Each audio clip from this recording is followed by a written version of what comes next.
Hello, everybody, and welcome to this episode of the FauxShow. Today is Sunday, May 10th. My name is Angela. My name is Chris. And as most of you know, the FauxShow is not a real show. It is a social experience because I don't look at you. I look at the chat room tab here on my Yoga 3. Oh, chat room? Linux. I've got the chat room full screen. That is not it. Wait, hold on. You see this screen right here? You see this screen? Yes. That's where my chat room's at. Good. Yeah. I know, we just broke the third wall there for a second. But it's over there on a monitor where we can see ourselves. nonetheless, more important than all of that, it's actually on Angela's wrist.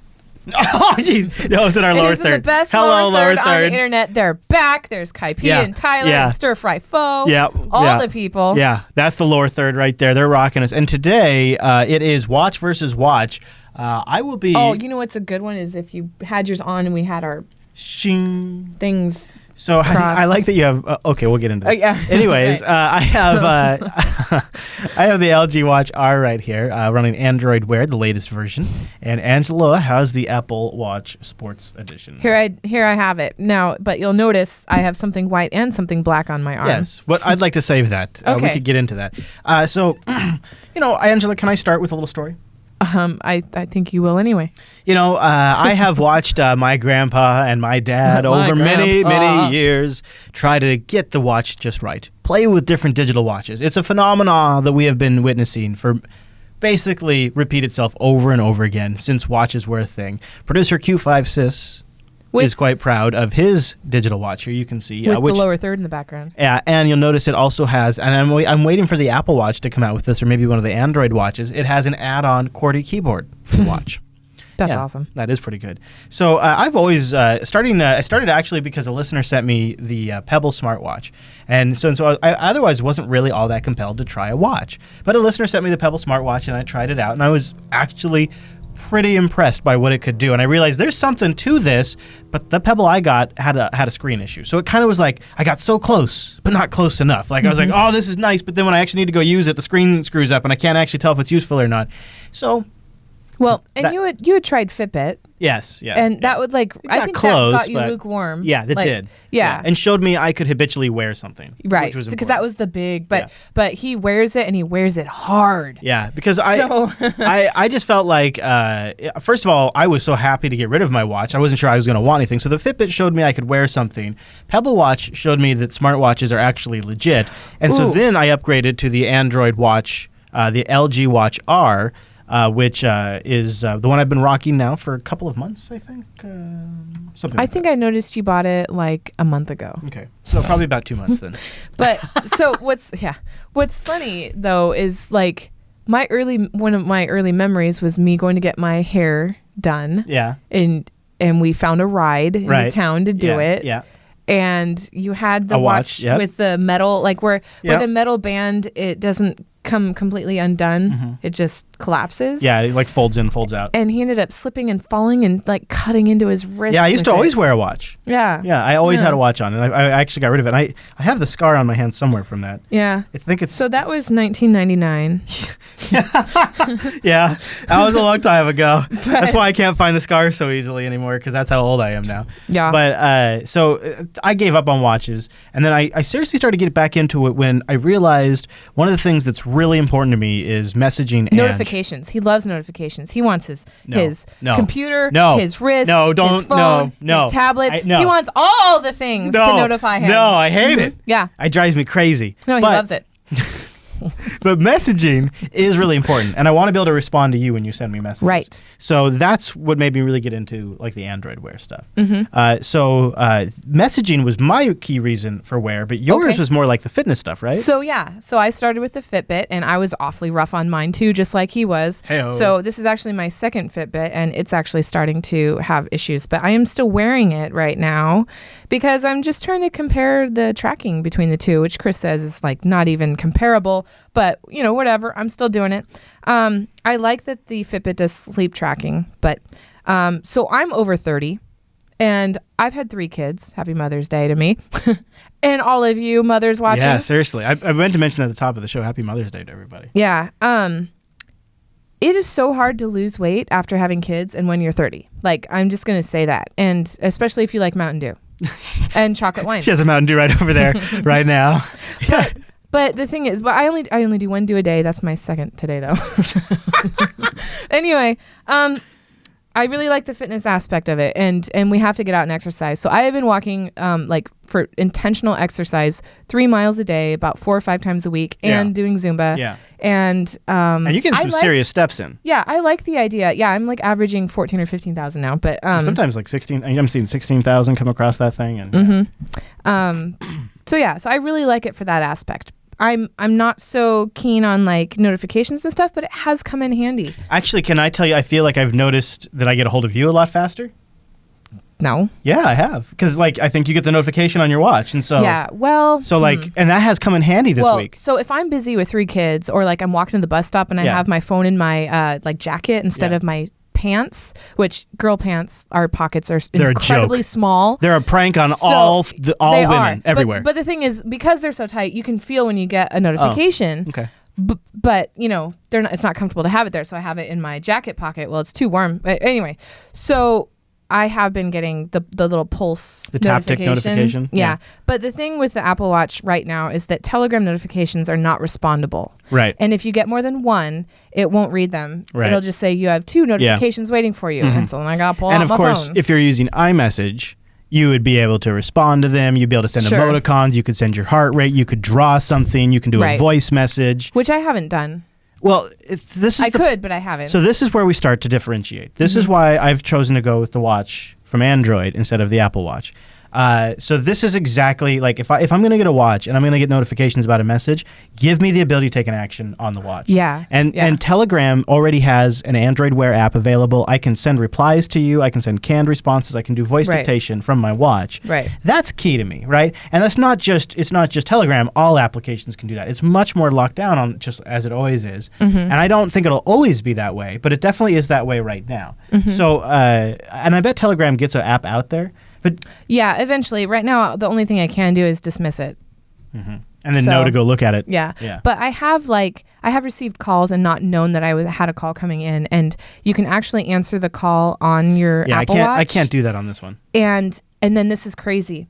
As soon as you find your phone, because that's typically what the problem is. Yeah. As soon as you find your phone, once you unlock the screen, it automatically transfers the call. Oh, that's slick. Automatically. There's no hold on a second, let me switch the audio source. Oh, right. Yeah. It just does it. It's like, oh, you found your phone? Cool.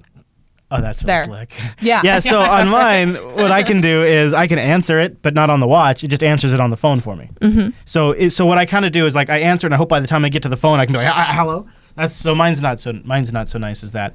I really, really like that feature. That's pretty cool. How do you? I wanted to ask you though. One of the things that I found to be, this is going to sound really stupid, especially to people who wear watches all the time.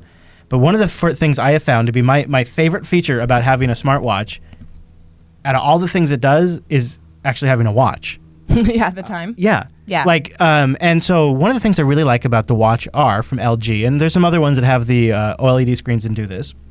I'll try to show you right now without waking it up.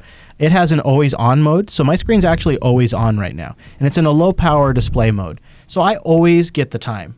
That is cool. Yeah. So and that with I that, do not have that. Right, and with that, and I can turn that on or off depending if I want to save battery. So if I want to really get if I want to get 2 days of battery life, I turn the always on off. Okay. And if I'm okay with 1 day, I just leave it on, which I usually am.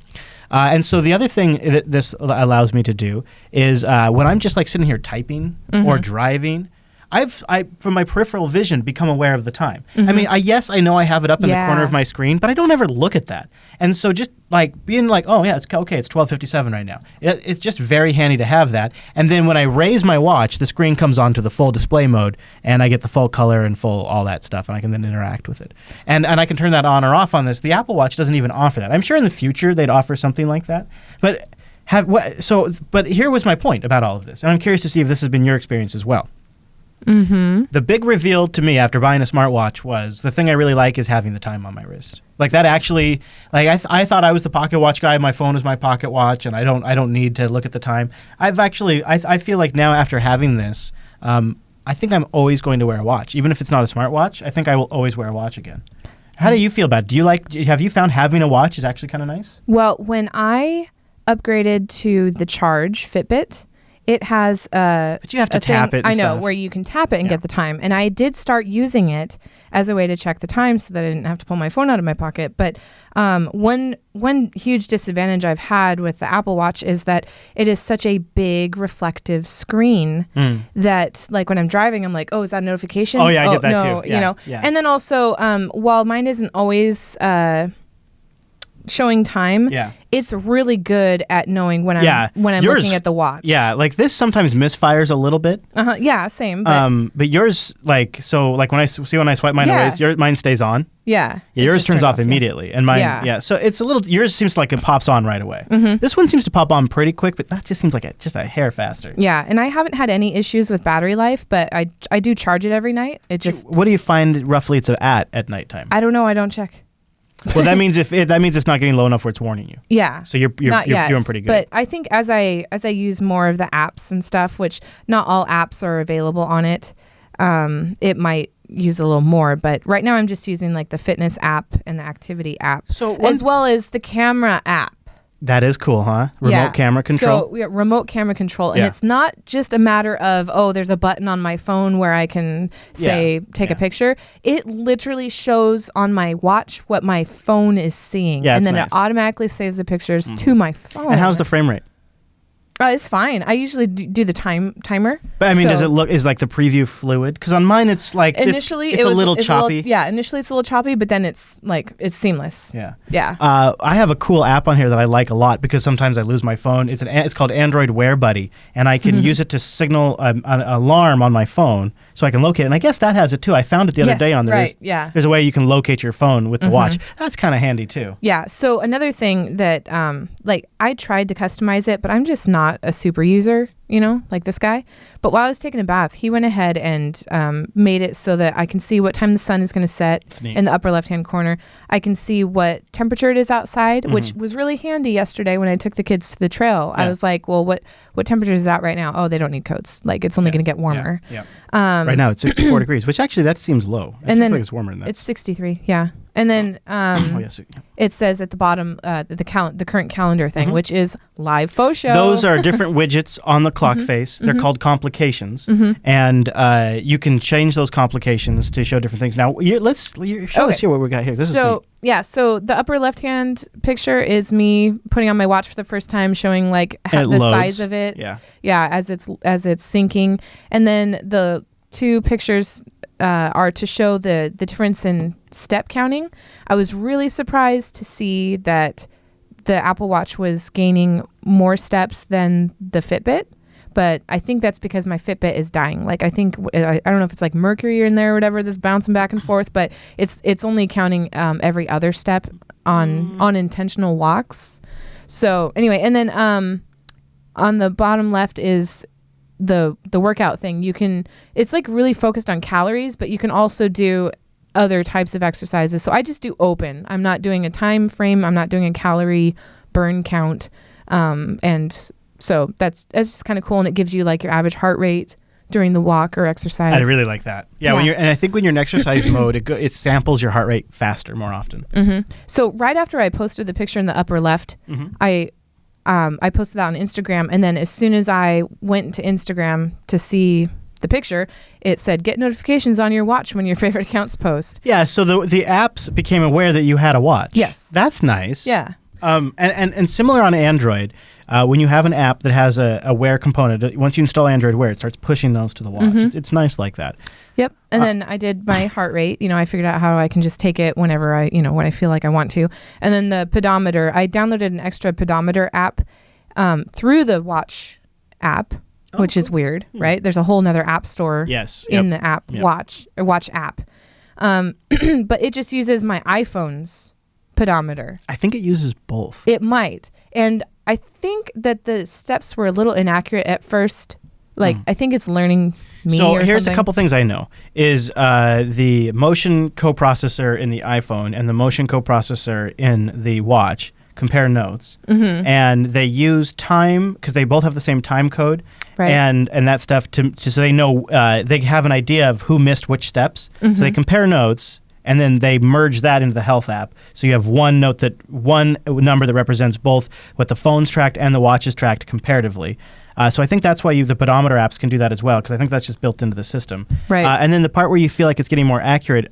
So I think the way Fitbit works is they make some assumptions about the length of your stride, whereas the Apple Watch is using the GPS in the phone to actually measure your actual stride length. Right. And so the more it measures your stride, the more accurate it gets. So that's probably why you noticed over the first few days it got more accurate. Right. Which means long term it's more accurate. And before I had the Apple Watch, it was not accurate because it was based on my phone banging around in my pocket, which we already discussed isn't accurate because I can't always keep my phone in my pocket. And a lot of times, like when I'm walking, I'm looking at Instagram or Facebook or something. Yeah. And maybe it'll pick up some of those steps, but not all of them. Not like if it was in my pocket. Yeah. So I don't know how much I can. Let's see how much this works. So let's see here. I don't really have any idea what I'm going to show off or what I'll reveal. But so Google. So this is Google Fit, and this is, of course, today I've been podcasting all day long, so I've not been very active. But this is the health tracking system that comes with the Android Wear watch. And one of the things I like a lot about this system is I have spurts of activity during the week. Like I'll get 1 or 2 times, or like maybe I'll go for a walk on Monday, and so I went for a walk on Monday and a hike on Friday. And I will not remember that. I barely just recalled that for you right now while I'm doing the show. I will definitely not remember that by Tuesday even. So one of the things that's nice about Google Fit is I can go in here and they break down my activity by bar graphs. So you can see here's my Friday activity, and I can expand this out, and I can see where I was the most active. 6 minutes spent walking here, 5 minutes, 14 minutes here, 21 minutes spent right here. Now, wait a minute. What did I do for 21 minutes? Okay, well, now it breaks down. I was active for 21 minutes. I took 1,560 steps, and I can even get a map of the location of the hike I was at during that active time. Now, for somebody that has a bad memory like me, this is really nice. And the cool thing is it's all happening automatically. You install Google Fit on your phone. It installs the Wear app. The phone and has a pedometer, and my watch has a pedometer. They work together like it's similar in the iPhone scenario, and you get this really neat report. It's not too much information, and I can see how they're going to expand this over time, but it's not bad, and you get different activity goals, and you can see different charts and times. So here's my steps today, average for Sunday. I've noticed this number changes every single day. My average for Sunday seems to be about 5,000 steps, and I'm not doing so good this week compared to last week. Yeah, I'm definitely not doing good today, but... Yeah, it is. You see, but overall, I'm actually up since I've been tracking. See, you can see I turned it on and then I started tracking them. I'm getting way up there. So I'm sure the trend will be better, but it's data projections week. It doesn't have faith. This is one of the reasons why I haven't let go of my Fitbit yet, is because their dashboard is just like that. It's super handy to see, all the different things that I've done and make it a community thing. Yeah. You do have actually friends on here. I have my mom and my sister and some friends. And the other thing about this is really nice. And some FauxShow listeners. You also have honestly a lot of history. You have several Fitbits worth of history on here. Yeah. I've been using it for. That's not. You can't really hold that against the Apple Watch, but at the same time, it can't offer that. And I think this is where it has an app where it can graph, but there isn't the friend. But all of the Apple stuff is you're stuck to it being on the phone. It's all in that health app. Yeah. And whereas this, like, you can pull this up right here while you're doing a show. At least so far. There might be a way to access it online. I'm not sure. Maybe. Yeah. It could be. So maybe, don't rule that out. Or maybe Apple makes an API available so somebody could build something. That would be I suppose if more people started using it, because Fitbit didn't have this on day one. So, I mean. Yeah. But you're right. Google is a little bit further away in the social area for the watch area. We know a lot about the Apple Watch. I'll talk a little bit about the Android Watch R. The LG Watch R. It's pretty nice. It's powered by a Qualcomm Snapdragon 400 processor running at 1.2 gigahertz. It has 4 gigabytes of internal storage and 512 megabytes of RAM. It has a pretty good battery with 410 milliamps. And one of the things I really like, it has a great set of sensors in it. And so if you are a user of the Android Sleep app or any sleep tracking apps like I am, this has the best sensor to battery usage ratio compared to anything but the Pebble. The Pebble beats it. But as far as Android Wear watches on the market right now, if you want to use this to track your sleep, you get the most sensors for the least battery usage. That's one of the other things, is that the Apple Watch doesn't track your sleep. Well, actually, I think it can. Oh, I think it can, but then you have to charge it in the morning or something. Yeah. I do think there is some sort of sleep tracking, but I don't think they promote it because they encourage you to charge it every night. Right. That's my gathering of it. But this obviously, so what I do, and this is kind of nice, is I have on my watch here, I have the crown like yours does. Yeah. Your crown's way better. Yeah. Yeah, the digital crown, because yours has like feedback and all this. This is just doesn't even do anything except for it's a button. But it does do one thing really neat that's very handy. If I double tap the crown, it goes into theater mode. And see, what it's saying right now is to turn the screen back on, press the crown again. Okay. Theater mode turns off all notifications and all screen wake up. So now when I move my wrist, the screen doesn't wake up. Oh, nice. So when I'm sleeping at night, Yeah. double tap it. Or if I'm going in to watch a movie, That's what she said.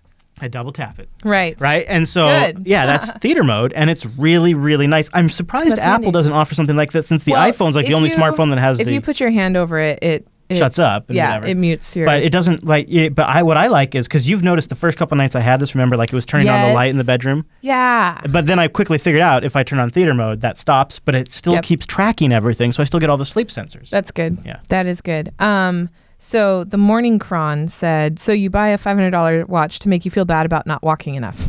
No. I mean, I It's think more than that. Yeah, I mean, first of all, she bought the watch so she could talk about it on the podcast that she does. But second of all, she bought the watch for a lot of other features, notifications and fitness tracking and calendaring. And I'm trying to branch out of just a fitness band, Yeah. something that can do more. And you know, as the a- other thing, as a busy mom of 3, it is coming in handy. it's fitting for a Mother's Day episode too, because I'm usually the one that gets all the new toys, so it's nice that Yeah, Angela got the new there's shiny. something really strange going on. I'm just kidding. This is like, yeah. she got the new. And it, you know what? I was all like, I don't want an Apple Watch, and then like I felt it. I just held it. I'm like, oh, Yeah, it feels that's so the thing. good. I have a metal allergy, and so I have the fitness band, which Yeah, the rubber, hopefully- whatever they call it. They have like a really fancy name for it. Yeah, but it's and super comfortable. I gotta say, it feels really nice. Yeah. I actually, now that I've felt that, I would just buy this band. I am worried though that the metal on the inside, which is aluminum, that it might start corroding. It is treated though. Well, yeah. I We'll have see. really acidic skin. So far, she's chewed through everything aluminum. Everything, yeah. every watch I've ever owned, and This'll that's be the kind of why I first. stopped wearing them. But then the Fitbit came along, And it's plastic. I did, yeah, but I did have that allergic reaction because they have the Charging contacts. on the back. Yeah. So I did have that reaction to the first generation. What was it called? It wasn't a charge. It was a Flex, right? No. It was remember. Force. Oh, yeah. Yeah. So So there you go. we'll see. So if you were going to do it over again, would you still buy it? Yeah, I think so. And do you see yourself I- eventually dropping the Fitbit? yeah. Because that's kind of ghetto walking I around know. with too. I know it is. Like, yeah. One of my friends. And posted meanwhile, I'm a- all like, whatever, I'm fitness tracking with my Android wear. I'm all feeling smug because you got to walk around with two. Well, so far the step accuracy, the comparison between the two, I don't know about step accuracy, but the two have been pretty well in sync on the steps. So I'm not like basically, if they had all of the online social tracking stuff on the Apple Watch, or you could port Yeah. all of your Apple Watch data into Fitbit, or you'd be good. Or the sleep thing. Like I really do want the sleep thing. Like sleep is very important to me. I feel like the reason why I gloss right over that is I feel like there's a dozen different solutions for sleep tracking. Like you don't need a Fitbit for sleep tracking. There's a lot of ways to do sleep tracking. Or Yeah, you would know. You could what? You would know. Yeah. or you could keep the Fitbit around for just sleep tracking and not wear it. I during know. the That's day. what I was thinking. Yeah, it was a little bit of an adjustment to sleep with a watch on. You know what else I think is interesting, and then I think we're probably done with the watch stuff. But one of the things that I thought was kind of interesting, and we just sort of don't even realize it now, is neither one of us ever touched a computer to set up our watches. We are in an era now where when you buy your next toy. When I bought my Fitbit, I did use First time, right? Yeah. But did you with this one? No. Yeah. And now with this watch, you never touched Yeah. your computer. Yeah, I didn't. So as a Linux user, it doesn't prevent you from taking advantage of either one of these. Yes, Noah, that's a very good point. No. There you go. Is Noah listening? That was for you, Noah. That was for you. All right, Andrews, are you ready to dip into our sack? Yes. Then you know what that means. It's time for the mail sack. FauxShow sack. Mail sack. It's a mail sack. It's a mail sack. Stuffed with your letters like Santa Mail Claus. Sack. Now. All right, Andrews. What do we got in our... Boy, it's been so long. The sack's a little dusty. Yeah, it is. Boy, it's a little dust in I here. know. All right, Andrews, what's in our sack? A little bit of coughing there. All right. Radic writes, Yes. just a quick thought. Okay. Hold on, don't you want to play it again for Raddick? Consider adding a full list of referral links on donate/contact page with maybe a list of shows/codes to support for those that don't listen/watch a particular show but still would like to support JB. Yeah, what do you think about that? Well, the whole website needs an overhaul, and that is definitely something that we'd like to do, make it easier. Yeah. The thing that we run into is the maintenance of it. Yeah, because they change. Yeah. And sometimes the URLs we have to use change, and so it actually. I know we want to do it too. We've actually talked about it for kind of on and off for years, all our sponsors and everything, because people want to go to one spot, and I totally get that, and I think. Right now you can go to the show notes for whatever show, but yes, show notes are always. If you don't know which shows DigitalOcean, is sponsoring right now, then it is really the pro tip would be go to your favorite show. Go to the show notes. See who, yeah. So we are working on the site. Actually, today, didn't we just roll out an update today? Or yesterday, was it? Friday night. Okay. What is that update? We got Noah's awesome face on the host page. Yeah. As well as Paige. I'm still waiting for a better selfie that doesn't include me. But aw, you're in that one. That's a great picture of you. It's okay. Man, she was so great at Linux Fest. I know. Linux Fest was a blast. Yeah. In fact, maybe I think she had a blast. Oh yeah, she totally had a blast. Yeah, so, we could do a faux. The only problem with doing a faux at Linux Fest is after we're done with last, we just want to go. Oh yeah. We have to do. We could do the faux Saturday. We could totally do the faux Saturday. For Linux Fest. Linux Fest next year. Yeah, totally. We totally could do it. Yeah. You know what we could do is open share. Dude, lower third to a whole new level. Yeah. Lower third is a whole new level. What do you mean only me for 5 minutes? You for 5 minutes and then oh yeah, totally. All the different all the people. Yes, that'd be so cool. Musical chairs. Yeah. Cool. So anyway, the host page is updated. I am working piece by piece to get other things going. Yeah. All right, Andrews, do we got anything else in that sack? All right, what do we got? David writes, I'm thinking it would be courteous. There's a lot of criticism here. If there was a checkbox item on your contact form to copy submissions to Jupiter Broadcasting back to the poster. Seems fair, no? You've got our email address. So he's saying when the contact form is used, he would like to get a carbon copy of what he sent in. I don't know if that's possible. I don't know either. I don't know what your face is about. Why? What? My face is I'm literally having flashbacks to clients that asked for really esoteric, I have to have a copy of every email sent to myself and all these things, and I'm having a moment. Flashbacks. Yeah, it's hitting a nerve. Let's just say that. Okay. All right. But it's not a bad idea necessarily. It's just I'm having a lot of PTSD right there. Okay, go ahead. PTSD. Okay, so all right. Oh, that's a good point. Yeah, perhaps Linux Geezer it could. Yeah, Linux Geezer says, unfortunately, it can be used to send spam. Now, because of the service we use to generate that form, they're pretty good about that kind of thing. I don't know for sure. Yeah. We definitely wouldn't want to open ourselves up to something like that. All right, so Robin writes to the ladies of Jupiter Broadcasting, me and Paige. Robin writes, so I stumbled on your show, and if you don't know what show that is, it's Women's Tech Radio. About 4 days ago, and I haven't been able to stop listening. It just so happens I'm in transition, looking to find a job that I can do out of my home. I have no idea if I could be good at this, but I'm interested to find out. I was wondering if you could give me a few pointers on how to get started. And by the way, your show rocks. Hey, cool. Love hearing the guest speakers, and all of you are very inspirational. That's really Which is really cool, yeah. So we'll probably read that in a Women's Tech Radio, but we have so many in the can right now. Yeah. So you guys have got to check out, I think the one that just went out this week, the interview you did at Linux Fest Northwest? Scarlett.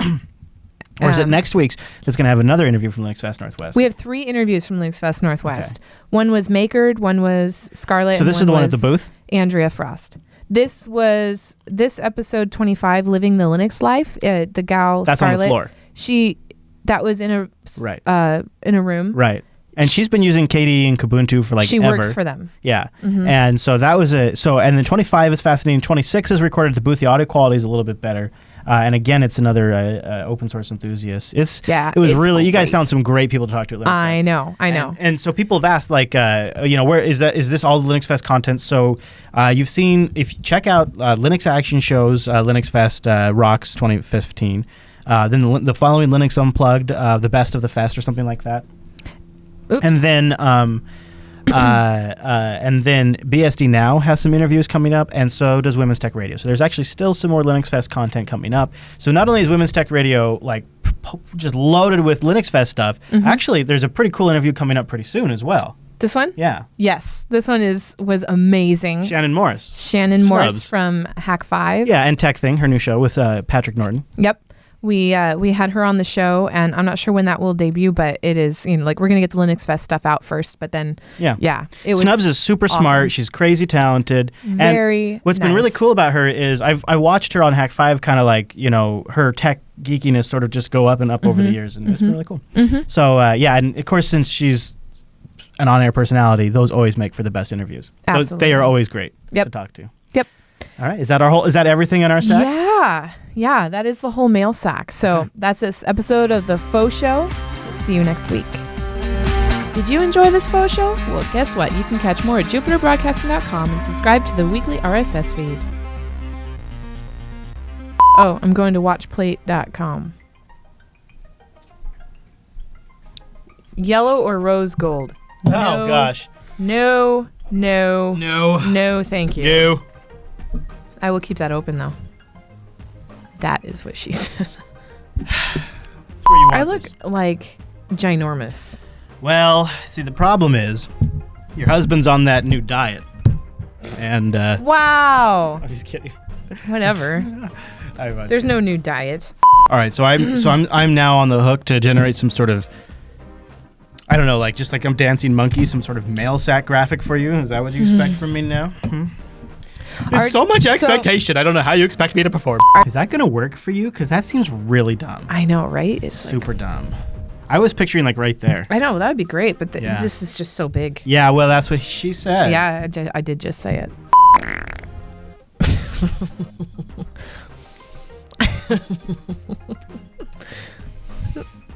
You did it.